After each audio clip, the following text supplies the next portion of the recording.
श्री शिवाय नमस्तुभयम। दोस्तों, आप सभी लोग जानते हैं कि 29 अगस्त 2025 यानी शुक्रवार को पड़ रही है ललिता सप्तमी।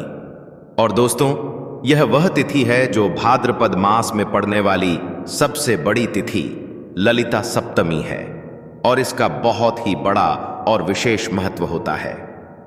पूज्य गुरुजी ने कहा है कि अगर कभी भी मौका लग जाए तो आप लोगों को पीपल के पत्ते पर राम लिखकर बहुत छोटा सा उपाय करना है।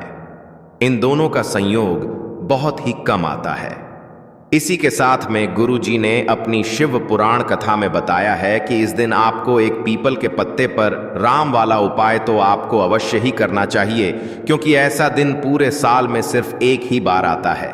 और दोस्तों, आप सभी लोग जानते हो कि शुक्रवार का अगर सबसे बड़ा कोई उपाय है तो वह पीपल के पत्ते पर राम वाला उपाय।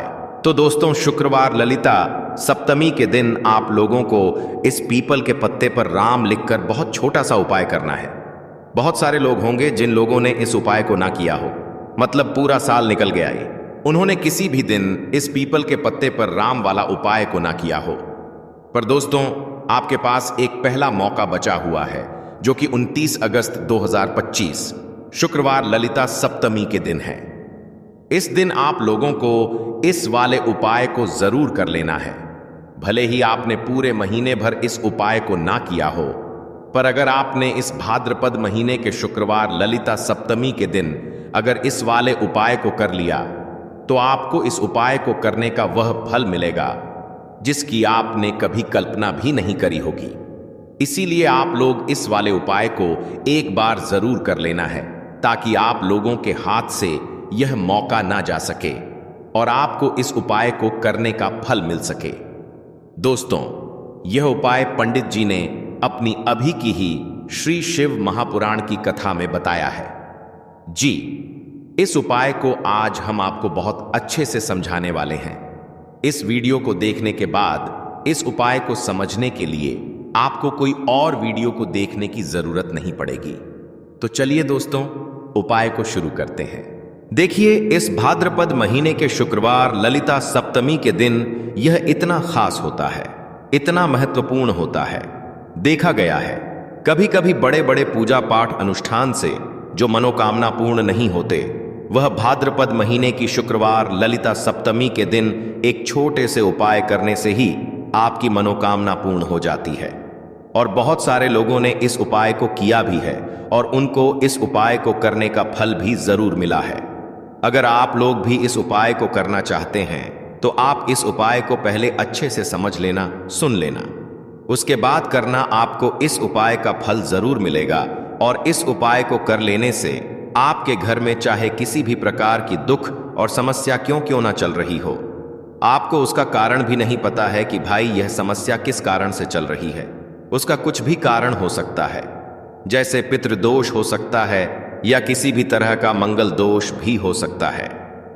तो इस दिन आप लोगों को यह वाला उपाय कर लेना है। ये एक ऐसा उपाय है जिस उपाय को अगर किसी विशेष दिन पर किया जाए तो भाई उस विशेष दिन का जो है वह तो हमें मिलता ही मिलता है। पर हमने उस दिन पर इस उपाय को किया है तो हमें उससे भी बड़ा फल मिलता है, और फल बहुत जल्दी मिलता है, क्योंकि आप इस उपाय को बहुत ही बड़े और विशेष दिन पर कर रहे हो। तो चलिए अब उपाय के बारे में बात करते हैं। लेकिन उससे पहले आप लोगों को यह जानना आवश्यक है कि आखिर यह उपाय किस समय करना है, किसको करना है और कैसे करना है। तो चलिए हम आगे आपको वीडियो में एक एक करके बता देते हैं। लेकिन उससे पहले अगर आप लोग हमारे चैनल पर पहली बार आए हैं या फिर मेरी आवाज़ आज पहली बार सुन रहे हैं तो हमारे चैनल को सब्सक्राइब ज़रूर कर लेना और इस वीडियो को लाइक करके कमेंट बॉक्स में श्री शिवाय नमस्तुभयम ओम नमः शिवाय ज़रूर टाइप कर देना। तो दोस्तों, इस पीपल के पत्ते पर राम वाला उपाय को हमें इस शुक्रवार ललिता सप्तमी के दिन कैसे करना है, किसको करना है, किस समय करना है और कहाँ पर करना है, यह सारे सवालों के जवाब आपको इस वीडियो में मिल जाएंगे। और जो ये वीडियो देखेगा भाई, उसको पीपल के पत्ते पर राम वाला उपाय जरूर करना चाहिए, क्योंकि इस दिन पीपल के पत्ते का भी बहुत ही बड़ा और विशेष महत्व होता है। आ जाए पीपल के पत्ते पर राम वाला उपाय की तो यह सोने पर सुहागा वाली बात हो जाती है और यह एक बहुत ही बड़ा उपाय हो जाता है इस शुक्रवार का। तो अब दोस्तों, इस पीपल के पत्ते पर राम वाला उपाय को आखिर करना किसको है? सबसे पहले हम लोग वह बात जान लेते हैं। तो देखो, घर की जो बड़ी माताएं बहनें होती हैं, उन माताओं बहनों में से कोई भी एक बड़ी माता बहन इस वाले उपाय को कर सकती है। और दोस्तों, अगर आप चाहे तो अपने घर में से सभी सदस्यों को भी इस उपाय को करवा सकते हैं। अगर किसी व्यक्ति की खुद की कोई मनोकामना है, खुद की कोई दुख और परेशानी है जो कि वह अपने लिए ही करना चाहता है, इस वाले उपाय को तो वह खुद अपने लिए भी कर सकता है।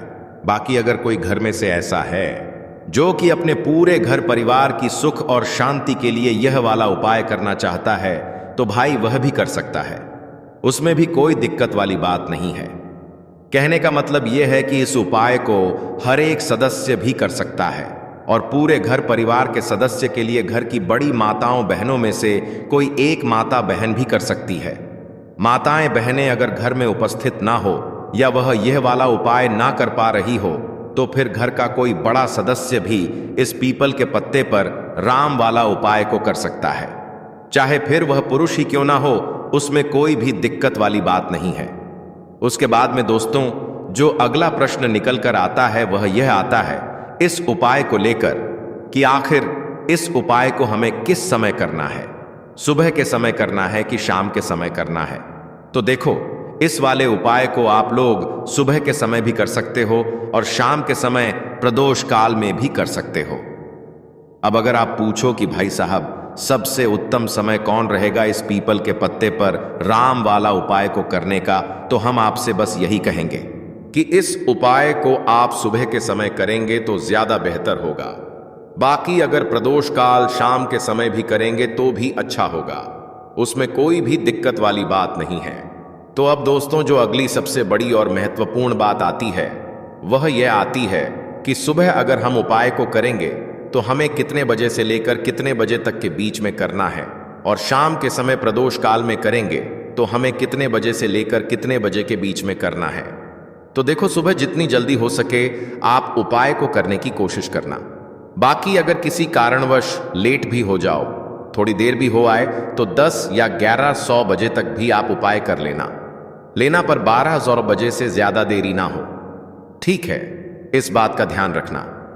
उसके बाद में दोस्तों, अगर शाम के समय प्रदोष काल की बात करें, प्रदोष काल का जो समय होता है वह शाम के 6 बजे से शुरू हो जाता है। मतलब शाम के 6 बजे से लेकर 7 बजे के बीच का जो समय होता है, यह समय प्रदोष काल का समय होता है।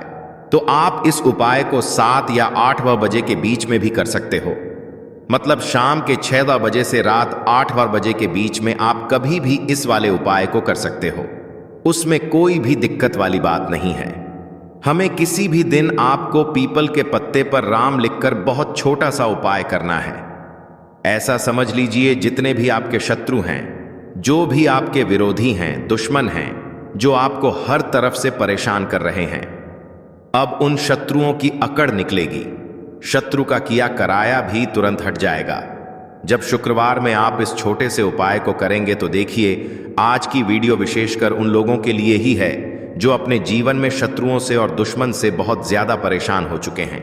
देखिए, जगत जननी मां जगदम्बा का हम शुक्रवार में पूजन करते हैं और उनसे जुड़े हुए उपाय करते हैं। साथ ही साथ आपको बता दें कि शुक्रवार में संकट मोचन हनुमान जी का पूजन करने से और उनसे जुड़े हुए कुछ उपाय करने से जीवन के बड़े से बड़े कष्ट भी क्षण भर में दूर हो जाते हैं। तब बहुत कम समय में आपके शत्रु और आपके विरोधी आपके जीवन से दूर हो जाएंगे। आपके दुश्मन लाख कोशिश करने के बाद भी आपका बाल भी बांका नहीं कर पाएंगे, अगर आप शुक्रवार में इस छोटे से उपाय को कर लेते हैं। अब देखिए, आज का जो समय है यह कलयुग का समय है और कलयुग के एकमात्र देवता जो अपने भक्तों के जीवन से सारे कष्टों को दूर कर देते हैं, वह स्वयं है संकट मोचन हनुमान जी। और संकट मोचन हनुमान जी का पूजन अगर आप शुक्रवार में करते हैं और उनसे जुड़ा हुआ यह छोटा सा उपाय अगर आप शुक्रवार में किसी भी दिन कर लेते हैं, तो ऐसा समझ लीजिए आपके जो शत्रु हैं, आपके जो विरोधी, आपके जो दुश्मन हैं, यह किसी भी तरह से आपको परेशान करने का प्रयास कर लें, आपका बाल भी बांका नहीं कर पाएंगे। दूसरी चीज, अगर आपके शत्रु ने आपके ऊपर कोई भी तंत्र मंत्र करवा रखा है, कोई भी जादू टोना, कोई भी ब्लैक मैजिक आपके ऊपर करवा दिया है या करवाने का प्रयास कर रहे हैं, ऐसा समझ लीजिए वह किया कराया आप तक पहुंचेगा ही नहीं। और अगर आप तक पहुंच गया है, कोई भी ब्लैक मैजिक तुरंत हट जाएगा जब आप इस छोटे से उपाय को शुक्रवार में करेंगे। देखिए, उपाय छोटा है लेकिन बहुत महादिव्य चमत्कारी है। मतलब उपाय को करने में ना तो आपका ज्यादा समय जाएगा, ना ही इसमें आपके ज्यादा पैसे लगने वाले हैं। और ऐसा समझ लीजिए कि एक बार ही अगर आपने इस उपाय को शुक्रवार में कर लिया तो इसका महादिव्य चमत्कार आप खुद देख लेंगे। तो शुक्रवार के जो 9 दिन होते हैं, यह बहुत ही सिद्ध दिन होते हैं। मतलब शुक्रवार के दिनों में 9 माता रानी हमारे घरों में आती हैं, अपने भक्तों के जीवन से कष्टों को दूर करती हैं। साथ ही साथ आपको बता दें कि शुक्रवार के टाइम पर जब भी आप संकट मोचन हनुमान जी के उपाय करते हैं तो मां दुर्गा की आपको असीम और विशेष कृपा मिलती है। मां दुर्गा आपसे बहुत जल्दी प्रसन्न होती हैं और आपके सारे संकटों को वह दूर कर देती है। तो पीपल के पत्ते में और पीपल के पेड़ में होता है।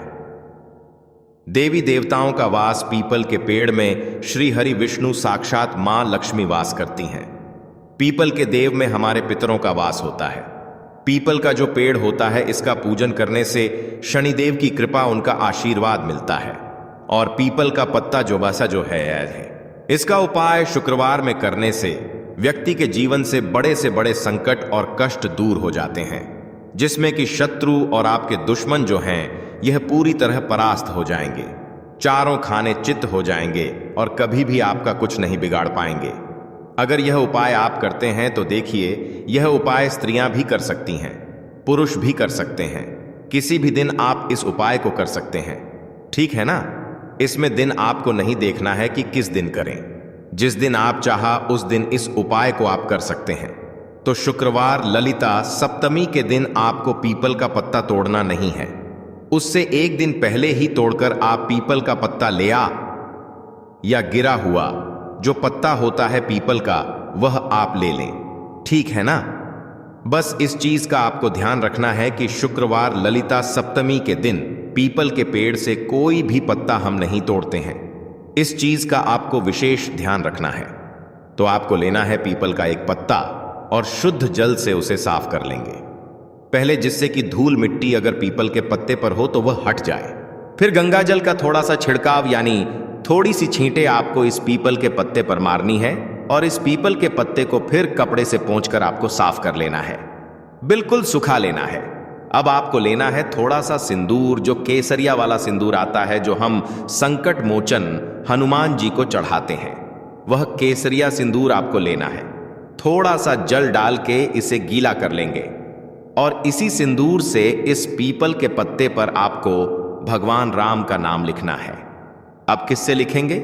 माचिस की तीली ले सकते हैं, उससे लिख सकते हैं।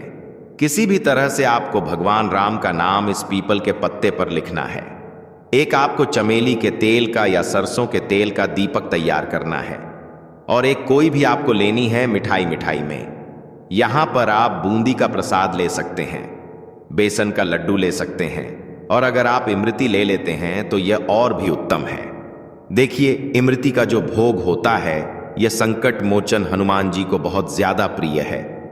अब यह सारी चीजें लेकर आपको जाना है संकट मोचन हनुमान जी के मंदिर में। तो देखिए, सबसे पहले आपको संकट मोचन हनुमान जी के सामने यह दीप प्रज्वलित करना है जो आप लेकर के गए हैं। चाहे आपने चमेली के तेल का दीपक तैयार करा है या सरसों के तेल का, सबसे पहले दीपक आप जला देंगे और दीप जलाने के बाद आपको जो पीपल का पत्ता आप लेकर के गए थे, वह पत्ता आपको संकट मोचन हनुमान जी को अर्पित करना है, वहां चढ़ाना है। और जो भी भोग में आप लेकर के गए हैं, चाहे आपने बेसन के लड्डू लिए, बूंदी का प्रसाद लिया या फिर इमरती, जो भी कुछ आपने लिया है उसका भोग लगाना है और संकट मोचन हनुमान जी से आपको प्रार्थना करनी है कि हे जगत का कल्याण करने वाले संकट मोचन हनुमान जी, संकटों को हरने वाले, मेरे जीवन से शत्रु और दुश्मनों को भी दूर कर दीजिए। शत्रु का किया कराया तंत्र मंत्र सब कुछ हट जाए, ऐसी कृपा मुझ पर कीजिए। इस तरह से आपको प्रार्थना करनी है और 8 बार जय श्री राम जय सीताराम जय श्री राम जय सीताराम जय श्री राम जय सीताराम, इस तरह से आपको जयकारा लगाना है, क्योंकि भगवान राम का नाम संकट मोचन हनुमान जी को सबसे ज्यादा प्रिय है। तो जयकारा लगा देंगे। और देखिए, अगर एक बार हनुमान चालीसा पढ़ पाए तो आप एक बार हनुमान चालीसा ऐसा जरूर पढ़ें, ठीक है ना? ज्यादा बार नहीं तो एक बार जरूर पढ़ें। जयकारा तो आपको बिल्कुल से लगाना है। और इस छोटे से उपाय को किसी भी दिन कर लीजिए, सुबह कर लीजिए, शाम को कर लीजिए, और किसी भी दिन, जैसे शुक्रवार की तिथि जो होती है ना, यह बहुत बड़ी होती है, आप उस दिन भी इस उपाय को कर सकते हैं। जरूर से करें। शत्रुओं और दुश्मन, आपके जो विरोधी हैं, यह पूरी तरह चारों खाने चित हो जाएंगे और आपका बाल भी वहां का नहीं कर पाएंगे। तो देखिए, इस उपाय को आप 9 दिन भी कर सकते हैं, 2-3 बार भी कर सकते हैं। अगर आप ज्यादा बार नहीं कर पा रहे हैं तो एक बार आपको इस उपाय को जरूर से करना चाहिए। तो देखिए, इस उपाय को करने से जो आपके सामने से शत्रु हैं वह भी परास्त हो जाएंगे। जो पीठ पीछे वार करते हैं, पीठ पीछे तंत्र मंत्र करवाते हैं, वह शत्रु भी चारों खाने चित्त हो जाएंगे। बस छोटा सा उपाय है, जरूर करें। तो देखिए, अब बात कर लेते हैं अपने एक बहुत छोटे से उपाय की, जिसे शुक्रवार में करने से आपकी हर मनोकामना पूरी हो जाती है। यह उपाय आप अपने घर पर ही कर सकते हैं, कहीं जाने की आवश्यकता नहीं है। कोई भी ऐसी विश जो बहुत लंबे समय से अधूरी है, पूरी नहीं हो रही है, या धन को लेकर आप बहुत परेशान हैं, या घर में संकट कष्ट बहुत आते हैं, बीमारियां बहुत आती हैं, तो एक लाल पुष्प, जैसे कि गुलाब का फूल भी लाल होता है, आप जरूर से अपने घर के मंदिर में मां दुर्गा को अर्पित करें और एक देसी घी का दीपक लाल बाती का जलाकर मां का पूजन करें। शुक्रवार में अगर लाल रंग से जुड़ा हुआ यह उपाय आप करते हैं, आपकी सारी मनोरथ, सारी मनोकामनाएं मां पूरा कर देंगी, क्योंकि लाल रंग मां दुर्गा को बहुत प्रिय है। लाल पुष्प और लाल रंग की बाती का दीपक आपकी बड़ी से बड़ी मनोकामना को भी पूरा कर देगा। शुक्रवार में यह उपाय आप किसी भी दिन कर सकते हैं।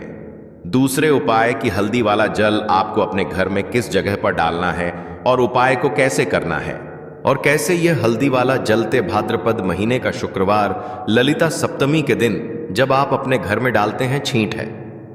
उपाय को करते हैं तो सीधे सीधे मां लक्ष्मी आपसे प्रसन्न होकर आपके घर में आती हैं और श्री हरि विष्णु के साथ आती हैं। स्थिर लक्ष्मी का आपके घर में वास होता है। कहने का मतलब है कि फिर कभी भी मां लक्ष्मी आपके घर को छोड़कर नहीं जाती है। जो लोग कहते हैं कि हमारे घर में धन तो आता है लेकिन चला जाता है, लेकिन फिजूल खर्ची बहुत है। धन तो घर में आता है, लेकिन तिजोरी कभी धन से भरी नहीं रहती है, खाली हो जाती है। तो 90 पर लोग ऐसे होते हैं जिनके जीवन में यह समस्या होती है कि हमारे घर में स्थिर लक्ष्मी का वास नहीं है। देखिए, हम सभी चाहते हैं ना कि मां लक्ष्मी और श्री हरि विष्णु हमेशा हमारे घर में रहे, उनका आशीर्वाद बना रहे। हम हमारे जीवन के जितने भी दुख हैं उनका सामना जो है बहुत आसानी से कर सके। देखिए, जब व्यक्ति के पास पैसा नहीं होता है ना, तो वह बहुत सारे कष्ट दुख उसके जीवन में जब आते हैं उनका सामना भी नहीं कर पाता है। और जब उसका आर्थिक पक्ष मजबूत होता है तो बहुत सारी समस्याएं उसे अपने जीवन में जो आती हैं वह छोटी लगती हैं। लेकिन अगर पैसा भी पास नहीं है तो छोटी छोटी प्रॉब्लम्स और छोटी छोटी चीजें जो हमारे जीवन में आती हैं वह भी बहुत बड़ी लगने लगती हैं। तो आपको करना क्या है? आपको यहां पर लेना है गंगा जल। तो देखिए, सबसे पहले तो आपको अपने पूरे घर में गंगा जल का छींटा लगाना है, ठीक है ना? गंगा जल आपके घर से जितनी भी नेगेटिव एनर्जी होती है उसे बाहर कर देता है, हैं? ठीक है ना? गंगा जल का छिड़काव जब आप करते हैं, उसके बाद कोई पूजा पाठ करते हैं, कोई उपाय करते हैं, वह पूरी तरह से सफल होता है, क्योंकि आपके घर में पॉजिटिव एनर्जी, सकारात्मक ऊर्जा आ जाती है, ठीक है ना? तो इतना करने के बाद आपको क्या करना है? एक लोटे के अंदर या एक कटोरी, किसी भी चीज के अंदर आपको अपने घर का शुद्ध जल लेना है। ले लिया, उसके बाद पिसी हुई हल्दी उसके अंदर मिलानी है, मिला दी। जब हल्दी आपको मिलानी है, ठीक है, है ना? उस समय आपको श्री हरि विष्णु का ध्यान करना है। श्री हरि विष्णु से प्रार्थना करनी है कि मेरे घर में धन बढ़े और कभी भी मेरे घर की जो सुख समृद्धि है करिए, उसमें कमी ना आए। ठीक है ना? जब आप जल मिला लेंगे उसके बाद आपको तुलसी का एक पत्ता लेना है। तुलसी का पत्ता पहले ही तोड़ लें। शुक्रवार ललिता सप्तमी के दिन भूलकर भी आपको नहीं तोड़ना है तो वाले दिन नहीं तोड़ेंगे, उससे पहले ही तुलसी का पत्ता तोड़कर रख लें। अगर आपके घर में तुलसी का पौधा इस टाइम सूख गया है, नहीं है तो जहां पर भी आपको तुलसी का कोई पत्ता मिल जाए, एक पत्ता आप ले आए। उस तुलसी के पत्ते से आपको अपने पूरे घर में उस हल्दी वाले जल का छींटा लगाना है। सबसे पहले घर के मंदिर में लगाएंगे, ठीक है ना? फिर जितने भी रूम हैं, कमरे हैं, वहां पर लगाएंगे। घर के मुख्य द्वार पर लगाएंगे। इस तरह से जब आप उपाय करते हैं तो आपके घर घर में कभी भी धन की कमी नहीं होती है। धन में वृद्धि होती चली जाती है और धन आपका हमेशा बढ़ता है। देखिए, अगर तुलसी का पत्ता आपको नहीं मिलता है तब आप किसी भी छोटी सी पूजा वगैरह की जो चम्मच होती है उससे भी छींटा लगा सकते हैं। तो देखिए, जब भी आप अपने घर में शुक्रवार ललिता सप्तमी के दिन हल्दी के पानी का छींटा लगाते हैं तो इससे श्री हरि विष्णु मां लक्ष्मी के साथ आपके घर में आते हैं और स्थिर रूप से आते हैं। एम मतलब कभी भी आपके घर को वह छोड़कर नहीं जाते हैं। तो देखिए, हल्दी जो है यह जुड़ी है श्री हरि विष्णु से। आपकी कुंडली में गुरु को मजबूत करती है, आपके जीवन में सुख और सौभाग्य को खींच कर लाती है, धन को खींच कर लाती है, मां लक्ष्मी को प्रसन्न करती है। जिस तरह से हल्दी खाने का स्वाद बढ़ा देती है, बहुत बड़ी बड़ी बीमारियों को दूर कर देती है, उसी तरह से यह आपके जीवन को भी सुख से भर देती है, अगर के उपाय आप सही तरीके से कर लेते हैं। तो दोस्तों, यह थे पूज्य गुरुजी द्वारा बताए गए कुछ बहुत ही खास उपाय। अगर आपको जानकारी अच्छी लगी हो तो वीडियो लाइक करिएगा। मिलते हैं फिर एक नए वीडियो के साथ। श्री शिवाय नमस्तुभयम।